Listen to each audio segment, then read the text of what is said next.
Kalena dhammat savanang etamang kalamutamang. Part 5a, Bare Meditation, Meditasi Menjinakkan Pikiran Liar. Judul asal, Bare Awareness, Question and Answers on Taming Your Wild Mind. Penyusun, Ajahn Brahm. Penerjemah, Tasvan Santa Cita. Penyunting, Handaka Wijayananda. Penata, Intan Dita Diwara. Penerbit, Ehipasiko Foundation. Cetakan pertama, Maret 2018. Hak cipta terjemahan, copyright 2018 Ehipasiko Foundation.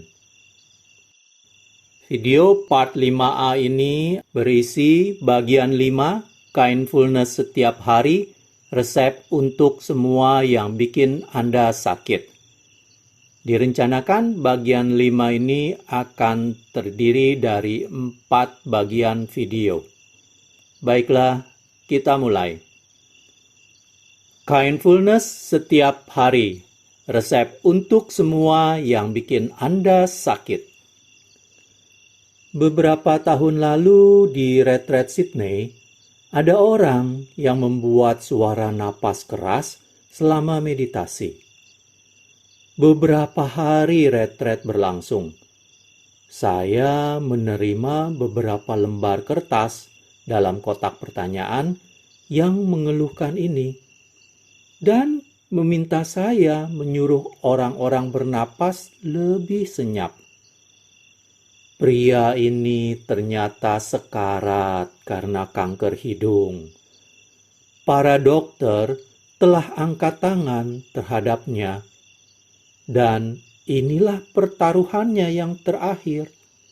Seperti ungkapan mereka, mencoba apakah meditasi bisa menyambung nyawanya. Begitu saya memberitahu orang-orang tentang ini, tidak ada keluhan lagi. Hanya ada kewelasan besar. Betapa mengagumkannya orang ini memberi kesempatan bagi meditasi. Ia bersuara begitu karena ia memiliki tumor besar di hidungnya. Pada hari terakhir retret, ia meminta wawancara darurat. Ia memberitahu saya bahwa selama beberapa jam sebelumnya terjadi suatu hal ajaib. Ia mengatakan bahwa ia sedang bermeditasi seperti biasa, bernapas melalui mulutnya. Saat ia mendengar bunyi pop, ia bisa bernapas melalui hidungnya. Itu hanya berlangsung selama 1 menit sebelum tumor menutupnya lagi. Saya pikir ia sudah terlambat. Jika ia mulai meditasi lebih awal, ia mungkin membuat tumor itu mengecil. Akan tetapi, ia terus bermeditasi.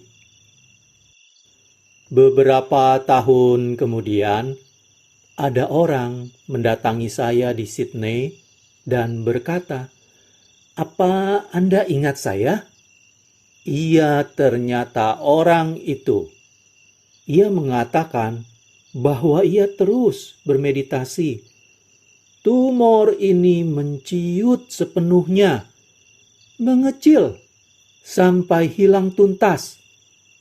Lalu kini ia menghabiskan sisa hidupnya mengajarkan meditasi kepada orang lain. Kisah hebat lainnya berasal dari retret yang saya berikan di tempat meditasi kami di utara Perth. Ada pria datang ke retret memakai topeng wajah dari karet.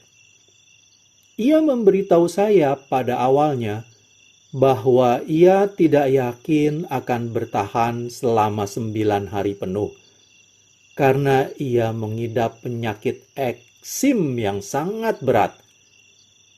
Ia mengatakan bahwa radang kulit itu ada di sekujur tubuhnya.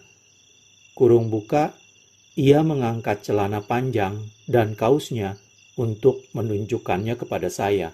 Kurung tutup. Dan gatal sekali rasanya. Ia memasang topeng wajah untuk menghentikannya menggaruk kulit wajahnya sampai lepas. Ia berada dalam siksaan setiap saat. Saya sangat terkesan. Ia mampu tetap menjalani retret selama 9 hari penuh. Tak kala ia datang menemui saya pada akhir retret, ia tidak memakai topeng wajahnya. Ia mengangkat kausnya dan menarik celana panjangnya. Radang kulitnya sudah lenyap penuh, kecuali lingkaran kecil di sekitar mata kaki selebar 1 atau 2 inci. Menakjubkan melihat kelegaan di wajahnya. Ia terbebas dari siksaan setiap saat. Jadi betul, meditasi itu mujarab. Anda cuma harus bersantai, melepas, hening, dan berhenti berupaya mengendalikan segala sesuatu. Jika Anda bermeditasi untuk menyingkirkan penyakit, itu tidak akan terjadi. Jika Anda bermeditasi sekedar untuk damai, hening, dan bajik, maka terjadilah.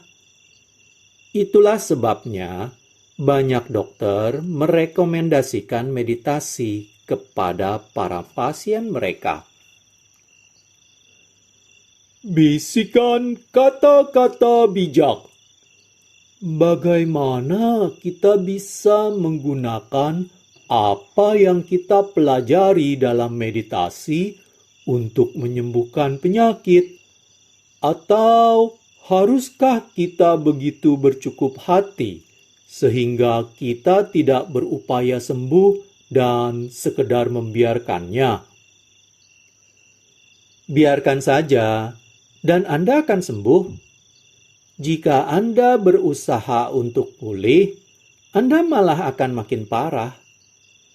Banyak penyakit disebabkan karena stres, bekerja terlalu keras, sehingga membuat diri Anda terlalu lelah. Jika Anda ingin mengatasi penyakit, pertama-tama Anda harus menerimanya. Berhenti melawannya. Jika Anda sekedar santai dan membiarkannya, biasanya itu tidak berlangsung terlalu lama. Jika Anda melawan, Anda menciptakan ketegangan. Kemudian, penyakit itu memburuk. Cukup ikuti petunjuk meditasi, dan Anda akan menjadi jauh lebih sehat. Saya tahu kita harus menerima masa lalu dan melepasnya. Namun, kadang saya teringat lagi peristiwa sangat tidak menyenangkan yang membuat saya trauma. Bagaimana saya belajar menerima masa lalu dalam meditasi? Bagaimana saya tahu bahwa saya sudah berhasil melepas masa lalu? Anda tahu Anda sudah berhasil ketika hal itu tidak mengusik Anda lagi. Dengan kata lain, Anda merasa bahwa itu cuma sesuatu yang terjadi pada masa lalu. Tidak ada masalah, aku sudah melepasnya. Tidak penting lagi. Alasan mengapa hal itu mengusik Anda adalah karena Anda memberi rasa penting terhadapnya. Entah bagaimana, Anda pikir Anda semestinya benar-benar berurusan dengannya. Bahwa Anda tidak diizinkan melepasnya. Dan Anda harus terus menghukum diri Anda lagi dan lagi. Kadang ada suatu kecenderungan dalam budaya Barat, namun berdampak pula di Timur.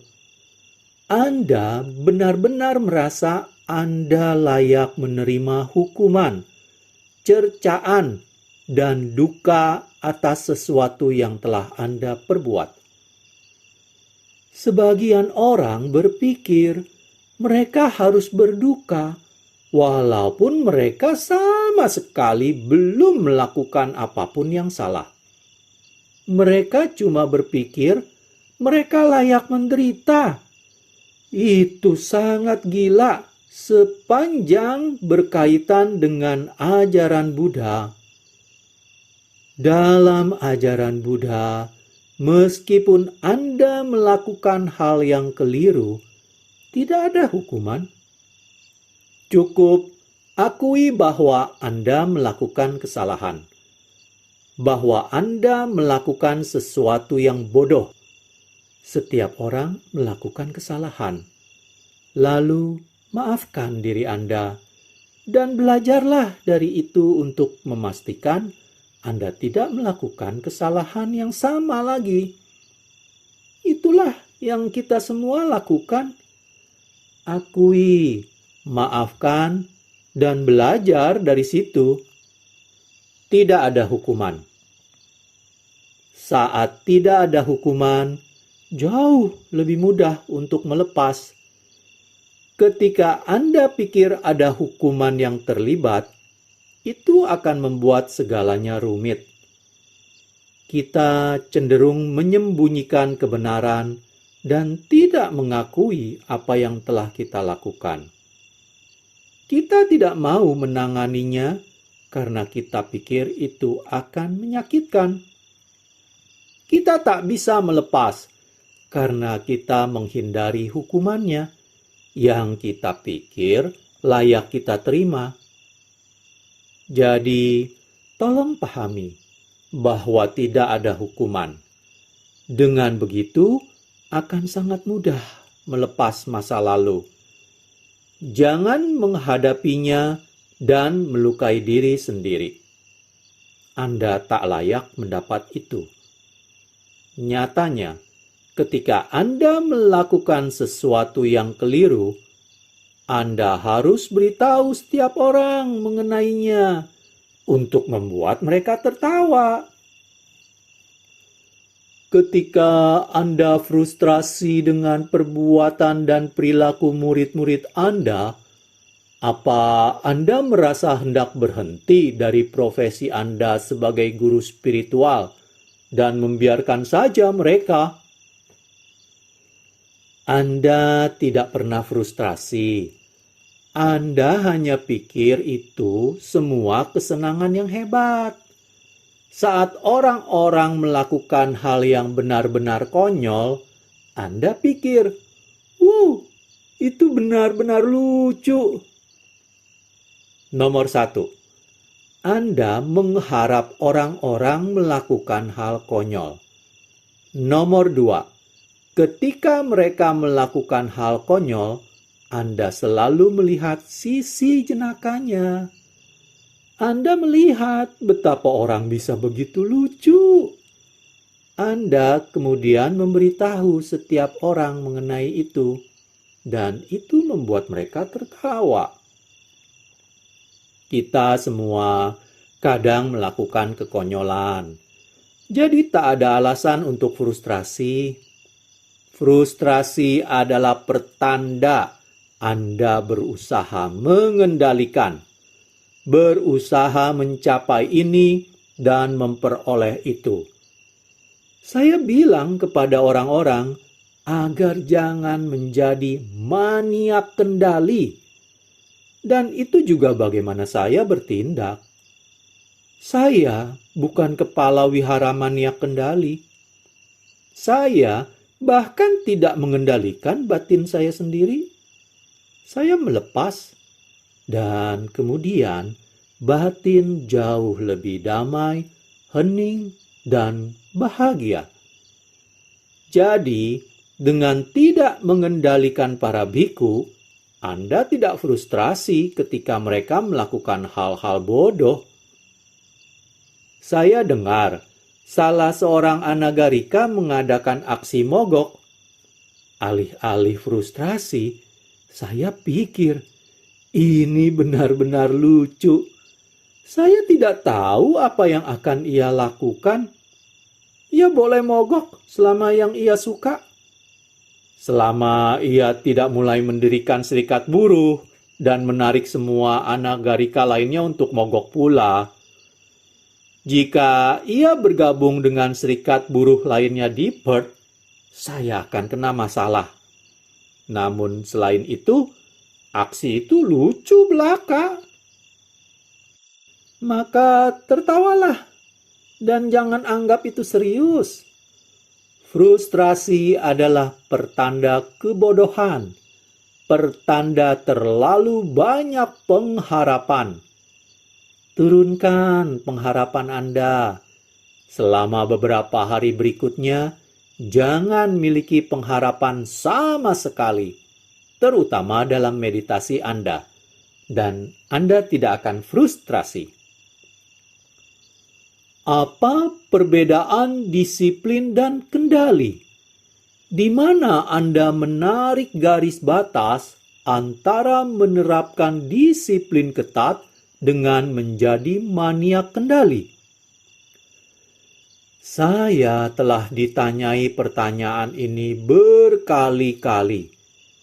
Jawaban yang saya berikan diambil dari seni perang Tiongkok, yang di dalamnya seorang jenderal menjelaskan bagaimana ia mempertahankan disiplin terbaik dalam bala tentara kekaisaran.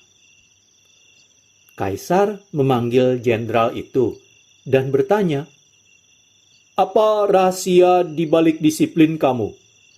Tentaramu selalu mematuhi perintahmu dan tidak pernah berontak. Mengapa? Apa rahasianya?" Jenderal itu mengatakan, "Prajurit saya selalu mengikuti perintah saya karena saya hanya memberitahu mereka apa yang mereka ingin lakukan." Jika ada orang memberitahu saya apa yang harus dilakukan dan saya sudah ingin melakukannya, tentu saja saya akan mengikuti sarannya. Namun, bagaimana Anda mau bangun pagi hari untuk berlatih? Dan bagaimana cara Anda ingin berlatih sekeras para prajurit?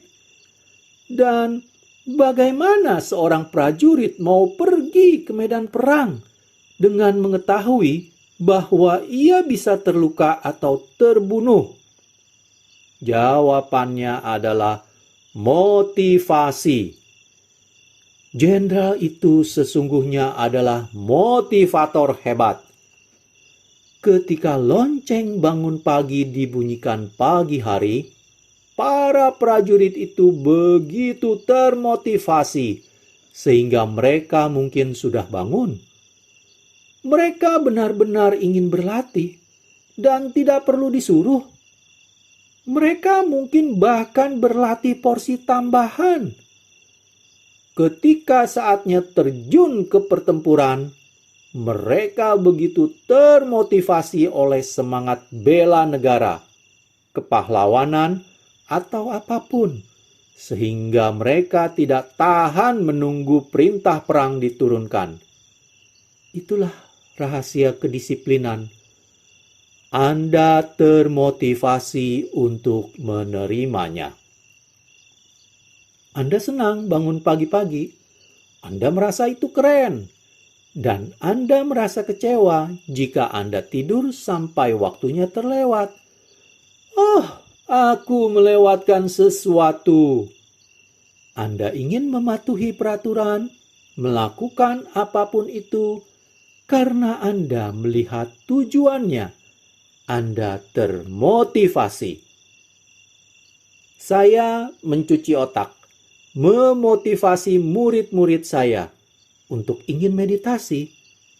Dari situlah disiplin muncul. Jika Anda seorang manajer atau Anda ingin anak Anda berhasil di sekolah, jangan menggunakan tongkat atau meneriaki mereka. Gunakan bentuk motivasi lainnya. Anda mendapat disiplin terbaik saat orang-orang termotivasi melakukan apa yang diperlukan. Bagaimana bisa maniak kendali ditangani? Mohon jelaskan dengan terperinci. Kita mengendalikan karena kita takut melepas. Kita mengendalikan karena kita telah terluka pada masa lalu. Karena kita pikir kita perlu melindungi diri dengan merencanakan masa depan dan berusaha mengendalikan kesekitaran. Namun, segala sesuatu masih tetap tidak beres. Malahan, makin kita mengendalikan, makin segalanya tidak beres. Jika Anda benar-benar ingin aman, melepaslah. Pertama kali saya mendapat sepeda, saya berusia 11 tahun. Pada awalnya, saya begitu takut jatuh, sehingga saya mencengkram stang sepeda sampai kepalan saya jadi putih. Karena saya begitu kaku saat saya berputar di suatu pojok, saya tak bisa menyeimbangkan diri dan jatuh terus. Akan tetapi, selang beberapa lama, saya lupa begitu saja soal jatuh. Dan lalu bermain ke sana-sini seperti yang anak kecil lakukan. Begitu saya santai, saya bisa mengendarai sepeda saya dengan benar-benar kencang dan tidak ada masalah. Jika mengilas balik, saya menyadari rasa takutlah yang menyebabkan saya jatuh. Ketakutan membuat Anda mencoba mengendalikan, dan mengendalikan membuat Anda jatuh. Saat Anda memahami bagaimana ini bekerja, Anda berhenti begitu takut. Bagian dari hal ini adalah menyadari bahwa gagal itu oke-oke saja. Ketika Anda menyadari bahwa Anda diizinkan membuat kesalahan, Anda menyantai. Kemudian, Anda bukan maniak kendali lagi. Mengapa kita selalu mengendalikan? Ketakutan. Maka, lepaslah ketakutan. Apa sih yang Anda takuti? Janganlah takut akan apa yang orang lain pikir mengenai Anda. Orang-orang nyatanya tidak memikiri Anda juga. Anda tidak penting-penting amat. Santai sajalah. Dan jadilah sekonyol yang Anda mau. Dengan begitu, Anda tidak harus menjadi maniak kendali. Ketika tiada yang perlu ditakuti, Anda bisa melepas segala kendali. Pada akhirnya, Anda bisa damai. Dan Anda berhenti jatuh dari sepeda Anda. Apakah melihat ketak-tetapan pencerapan indera biasa merupakan bagian dari cara kita mengakrabi perubahan dan mampu menerimanya, supaya kita bisa melepas dalam meditasi dan berhenti mengendalikan? Ya, mari menyelidiki hal ini. Misalnya, orang menyukai jenis makanan yang berbeda. Saya sendiri suka sekali fish and chips. Saya tak mengerti kenapa orang tidak suka fish and chips. Itu makanan paling enak di dunia. Menurut saya, itu yang harus kita makan setiap hari untuk makan siang dan sarapan. Namun, yang saya suka mungkin bukan yang Anda suka. Dan kadang Anda mengubah kesukaan Anda. Kadang Anda tidak menginginkan apa yang biasa Anda sukai. Hari ini Anda merasa ingin sesuatu yang lain. Maka bahkan kesukaan Anda pun berubah. Anda tak bisa mengandalkan pencerapan indera Anda. Saya telah menjadi biku sekitar 10 tahun sebelum saya memperoleh fish and chips panas pertama saya di Australia. Selama menjadi biku di Thailand, ketika makan hidangan seperti kodok di atas nasi, Anda cuma memimpikan fish and chips.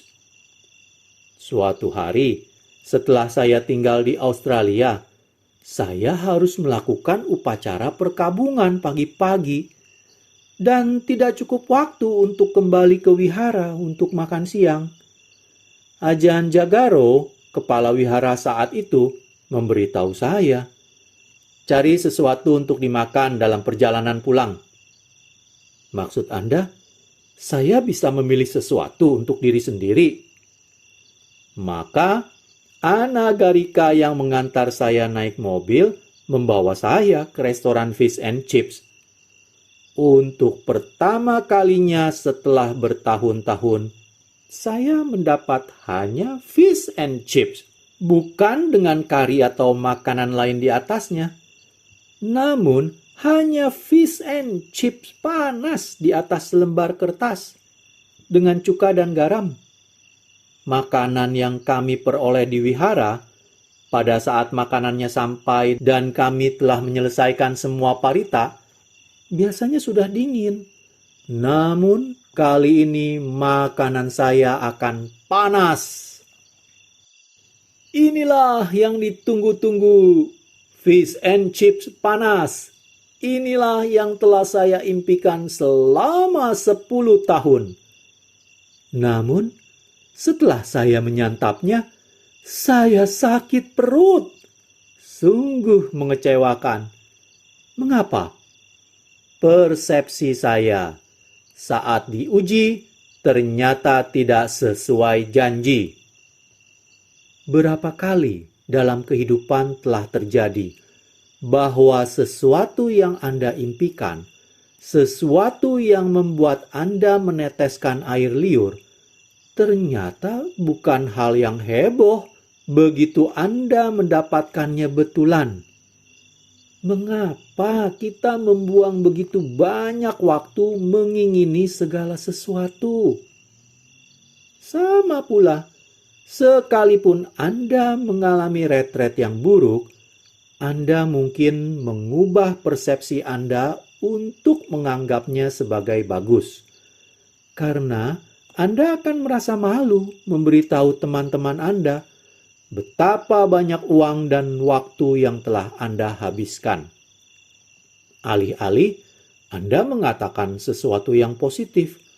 Saya belajar banyak di retret itu. Anda mengubah persepsi Anda berdasarkan apa yang hendak Anda beritahu ke orang-orang. Itulah masalahnya. Anda tidak bisa mempercayai persepsi Anda. Mereka bohong. Apakah ketakutan itu sejenis niat buruk? Ya, ketakutan adalah niat buruk terhadap kehilangan kendali, dan itu lenyap ketika Anda belajar cara melepas. Dan Anda tidak takut bikin kesalahan. Ungkapkan kesalahan Anda ke semua orang. Beberkan. Maka Anda bisa tertawa bersama mengenai kesalahan itu. Ingat, Anda diizinkan bikin kesalahan. Oke-oke saja jatuh dari sepeda. Jika itu oke-oke saja, Anda belajar dan tidak jatuh lagi. Namun, jika Anda takut bikin kesalahan, takut jatuh, Anda malah bikin makin banyak lagi kesalahan. Demikianlah saya hentikan dahulu pembacaan jawaban dari pertanyaan terakhir sampai di sini. Pada part selanjutnya, part 5B, saya akan mulai lagi dari pertanyaan terakhir dan dilanjutkan dengan pertanyaan-pertanyaan berikutnya. Masih dari bagian 5, kindfulness setiap hari, resep untuk semua yang bikin Anda sakit. Terima kasih. Kalena dhamma ssavanang etam mangkala muttamaଂ